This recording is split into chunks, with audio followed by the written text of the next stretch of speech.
Hey guys, it's Patch with Mobius Media Solutions, and today I am talking to the recipe hunter. So I have got Dan and Tom. Dan is the secret recipe hunter, and Dan, you gotta tell me about this story. I gotta hear the laydown of what you do and how you do it. So there's a lot of really cool things we're going to talk about in this. So tell me about your sauce stuff. The sauces? Yeah, tell me about them. What do you have? We have Floribian tangerine dressing and marinade. Yeah. It goes great with any kind of salads. Right. It goes great with marinating meats with it, vegetables. Kids can snack on just the vegetables, yeah. Dip it in. The Floribian tangerine dressing and marinade is like fresh ocean breezes in a tropical setting. So how many sauces total do you have? Six. Okay. Yes. So tell me about, all right, now you're very unique in the way that you sell your products because you actually have a character. Yes. So you got to tell me, how did this character come to be? Well, Tom and I have been, toying around with this idea for about 2 years now, formulating, experimenting and things like that. I've been urged over the years for well over 25 years to bottle my sauces. Everybody loved them. I used to, still do, cook for my wife, who's an ER nurse in Plymouth, and all my fans there at the ER department. They love my meals and they love the sauces. Who doesn't love free food, right? Right, exactly. But in a sense, they're buying all the products also, which is terrific. So again, you got to tell me the character. So tell me how the character came to be.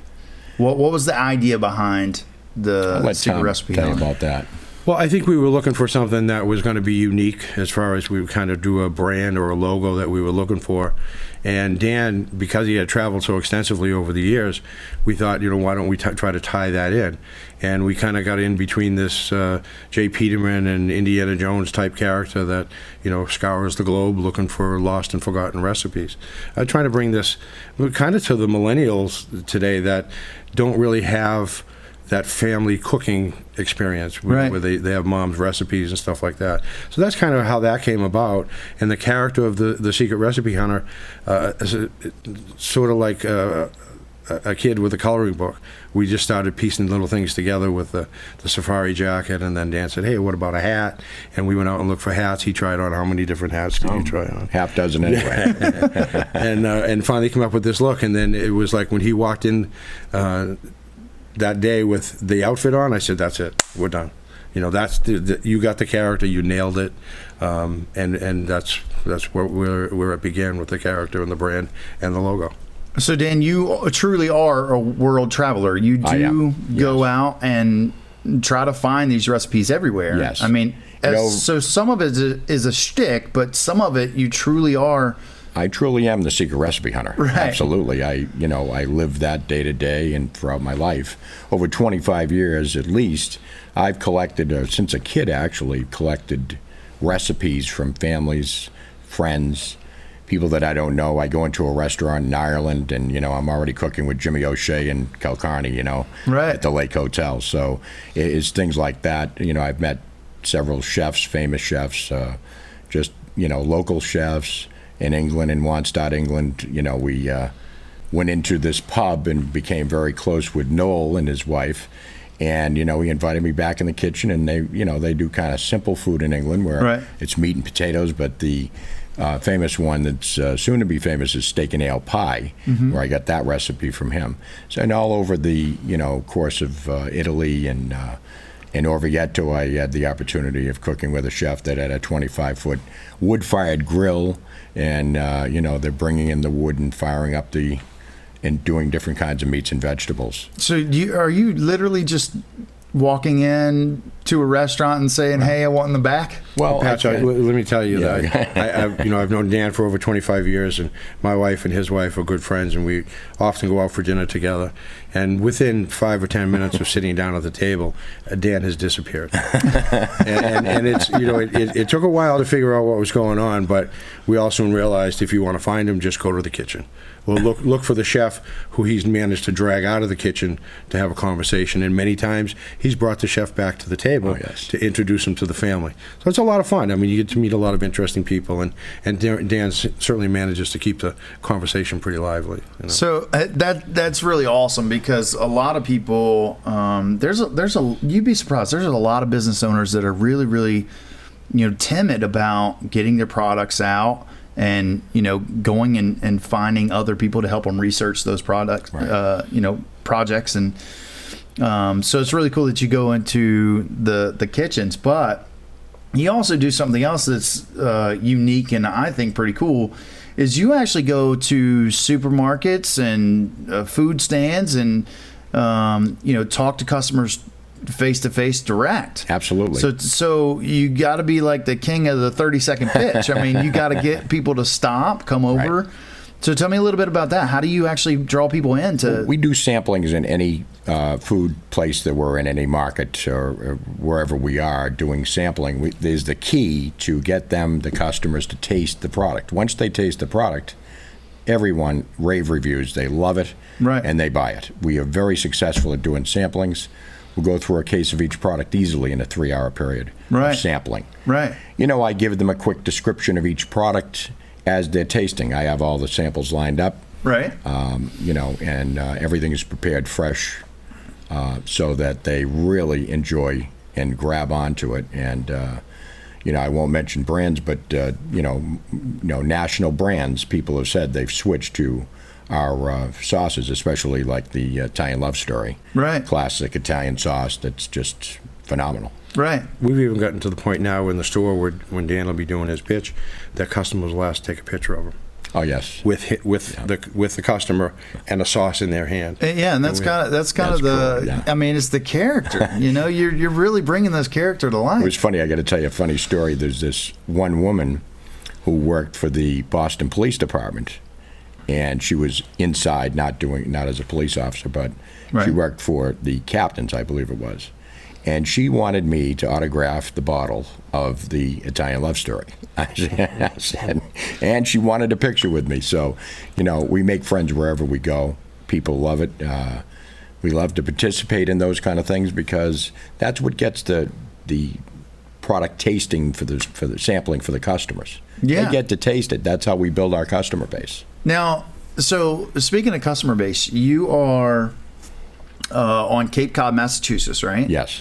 And so as you're out at these local places, a lot, especially during the summertime, a lot of the, people that are frequenting these malls and stores where you are, they're tourists. So how do you capture those people in a high tourist area to actually pull them in and keep them as long-term customers? How do you do that? Well, on each label is our website, so they can go on our website and purchase products right online. Yeah. And that's how people reorder, and that's becoming very successful in that aspect of the business. Yeah, and speaking of successful... For repeat customers, somebody's from Arkansas, they can still order our products, and we ship it out UPS, and it'll get there in a couple of days. Nice. So, speaking of successful, you guys are actually hitting a lot of publications. I mean, you guys are having reviews and stuff like that. So, how's that? We had a great article with a food writer from the Boston Globe in the food section a couple months back, and she actually met with JDaniel, the secret recipe hunter, at a tasting event. Yeah. And she loved the product, and she said, "I'd really like to do a story about you." So we sent her the material, and she wrote up a nice little piece, and it appeared online on Monday and Wednesday in the printed article, in the printed paper. Once that appeared, sales just took off in all the surrounding stores. We were getting calls from all the stores. Please come in, send me more cases. I need more cases. Yeah. So that was a nice little surprise that we weren't expecting that kind of a kick from just a simple article in the newspaper. But you guys are actually winning awards and stuff, though, right? Yeah, we're participating in different awards. We're going to be doing smoking of meats and things to get our barbecue sauce out there, and doing different samplings of things out there. So yeah, we're participating in more of those things in the future. Awesome. Yeah. Awesome. So what do you guys, where do you see this going? I mean, what's the next big hurdle that you're trying to accomplish? I think probably the biggest challenge for us has been gaining distribution outside of the local market. Right. You know, physically, we're handling this market quite well, but we really want to get into some of the more national chains to give us, more exposure, obviously. I don't want to start mentioning chains, but we're working them all. Right. And that's a challenge, getting past that gatekeeper to get to the buyer. We've had some moderate success. We've worked some of these regional chains at the local level and gone in and sampled the store manager, who's then turned around and kind of pushed it up the line. Right. So we have some of those things. Ultimately, we'd like to see nationwide distribution and continue to grow the brand.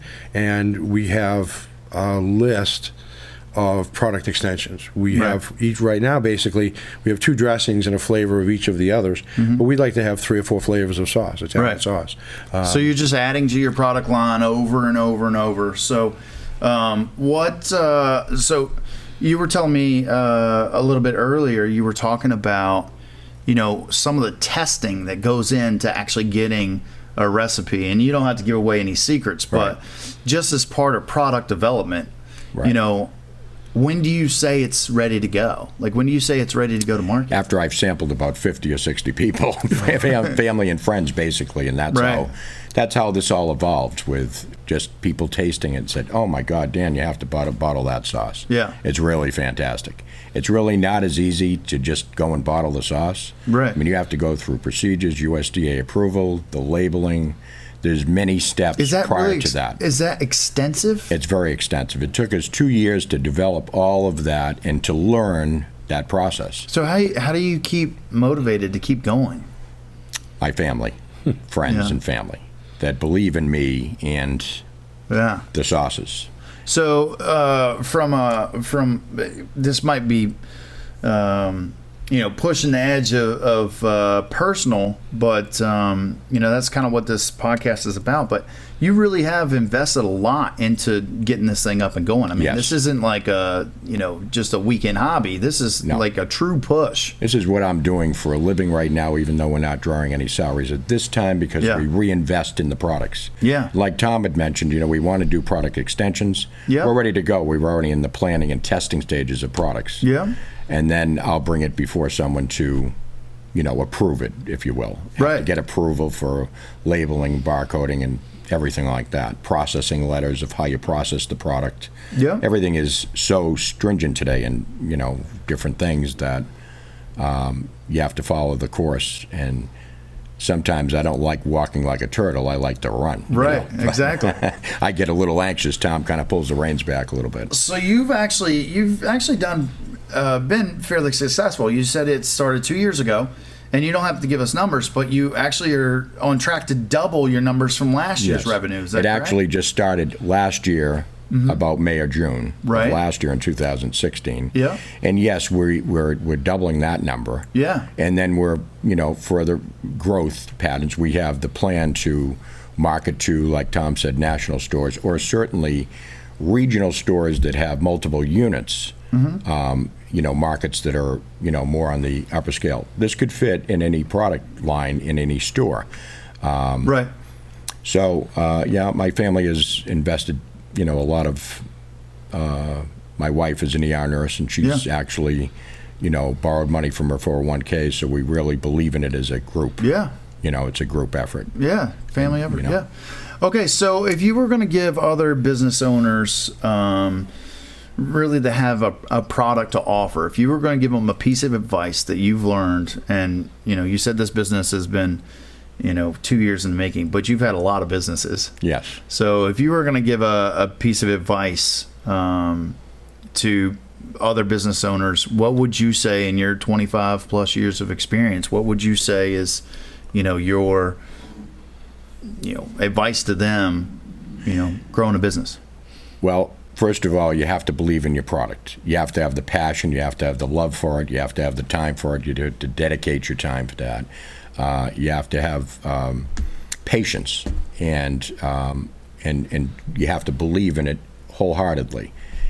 And then you have to never quit, and never quit attitude, because you're not going to win unless you keep going forward. So if you get a roadblock or a challenge, you try to go another door into the walk away. And that's what we've tried to do and been very successful at that, and we're going to keep on going. Right. So you've, I think you said or heard or read, you have you had 5 restaurants in the past? I had a few different restaurants over the years, and I sold out, a long while ago when my son said to me, we were swimming one day, and he was like 3, he's just now 18, and he said, I love having you around more, Dad. Yeah. And that was it. And then I said, we had 2 other young children, and at that point I said, that's it. I'm not going to be gone 80 hours a week anymore, because you're married to a restaurant. Right. They were successful restaurants. I sold them successfully, and did some other things in between that and now. And this is really the most favorite thing that I've ever done. Would you say that there's a lot of similarities between the restaurant business where you're serving right now and this where you have a prepackaged product? Would you say that there's a lot of similarities, or would you say there's few? There's some similarities, but this really, you have, once you produce the products and you want to move them, you kind of create your own time. You're not married to a business that's going to take your total attention. Right. Restaurants are cash flow business. Right. Where people can be, a little sticky, and, it's a tough business. Right. It's a very tough business. You're married to, you have to be there on the premise. Yeah. Where this is more relaxed, if you, it's not in a sense, but it is, because you're not glued to a paper, to somewhere. It's not that it's really any less work, but it's certainly less stressful. You don't have that stress level. Obviously, there's a lot on the line for these brands to be successful. But I think it's a matter of attitude. Dan's very passionate about it. I am as well. That we want to see this succeed. So you do whatever you have to do to make that happen. When you talk about what would you recommend to other people, to get into the business, if it's sauces and things, don't. There's enough people in the business already. No, I'm just kidding. Competition's always good. Our portfolio of brands is at a higher level than most. It's a gourmet product, but it's been an experience. As a business person starting out a new business, there's a lot of research, and if you don't do that research, and if you don't do the groundwork and prepare yourself, you're setting yourself up to fail. So you need to find out as much as you can about what you need to do, and you need to know who your competition is. Know more about your competition than the competition knows about themselves. Mm-hmm. And that'll help you to stay ahead of them all the way along. Nice. Yeah, absolutely. Yeah. Dan, I got a couple rapid fire questions for you. Favorite hobby? Cooking. Favorite hobby? Oh, definitely cooking. Absolutely. Favorite childhood memory? Favorite childhood memory is of my dad. And, on places we traveled together. And that was a lot of fun. I would say family gatherings was really important in my family, whether it be a Sunday dinner or a holiday together at the beach. My mother was really good about staying focused on that and making sure that, we come from a very large family, that all the kids were there for all the holidays, under penalties. No. What's your favorite sauce? My favorite sauce, the one closest to my heart, is the Italian Love Story. It was my wife's grandmother's recipe from Italy, and we've mastered that recipe, which we found tattered, half in English, half in Italian, and that truly is my favorite. What about you, Tom? I like them all on it, to be honest, and it's really hard to pick a favorite. The Italian Love Story is very special, and I love it because you can put a quick meal together. That's what I love about it. But my favorite, when I'm snacking at night, is the Poco Loco salsa. You guys are making me so hungry. Okay. All right. And the last one, in the last 2 years, well, since you started this business, in the last 2 years, what's the number one thing that you've learned from this particular business that you would share with other people? Like I said before, you have to have the passion. You have to have the stick-to-it attitude. You cannot quit. You have to find each challenge and meet it head on. And if you can't go through that challenge, you go around it. You just have to continually do that and remind yourself of the importance of this succeeding. Yeah. This is my family put themselves on the line for me. There's no plan B. There is no plan B. Right. If you make it plan A with no plan B, correct. It almost always succeeds. That's a great point, Patch. There's no plan B. Yeah. I've had that conversation with another business owner not too long ago is they said to me on the phone, they said, hey, I'm kind of doing this now, but I got this other thing on the side that's, kind of carrying me along. I said, well, ditch that. Right. Like, ditch that right now. Right, exactly. Right? If you want a new business to succeed, you can't have your focus, somewhere Anywhere else. No, you can't. Unless, of course, you're starting your fourth business and you have 3 very successful businesses that can carry, this fourth business, for as long as it needs to. That's a different story. But if you're starting a business, you can't do it part-time, man. No, you can't. It won't work. No, You'll never get there. Yep. You have to stop doing what you're doing and jump head first. All right, so something you've learned on this particular business venture, what's your top pick for things you learned in the last year or so? I would have to say that it's probably the challenge of having the commitment to stick with it, because that is so important. You have to do what you have to do. That's probably been the biggest lesson.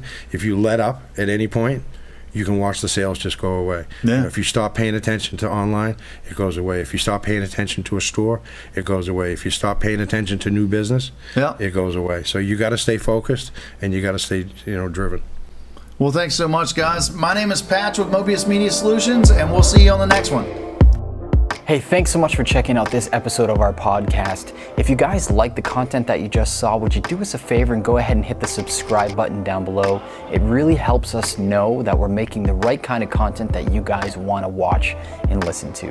So go ahead and hit that subscribe button. And if you check out the description box below, we have all of our social media links. Make sure to follow us on Facebook. We post a lot of our behind the scenes stuff and advertisements for podcasts that are coming up. So once again, thank you guys so much, and we'll see you in the next one.